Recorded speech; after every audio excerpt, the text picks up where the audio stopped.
Hər vaxtınız xeyirli olsun, hörmətli tamaşaçılar, dəyərli izləyicilər. Son dəqiqə bir xəbərimiz var, onu nəzərinizə çatdırırıq.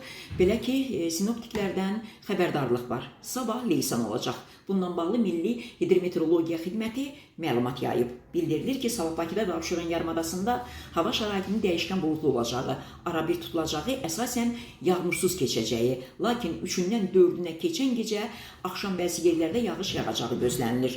Axşam yarımadanın bəzi yerlərində qısa müddətli leysan xarakterli olacağı, şimşək çaxacağı ehtimalı da var. Bundan başqa Azərbaycanın rayonlarında da bəzi yerlərdə arabir yağıntılı olacağı, şimşək çaxacağı gözlənilir.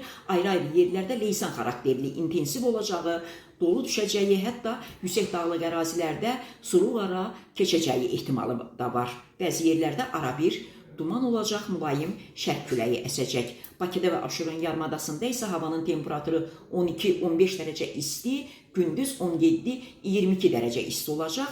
Atmosfer təzyiqi 761 mm civə sütunu təşkil edəcək. Nisbi rütubət isə 70-80%, demək gecə, gündüz isə 55-65 dərəcə olacaq.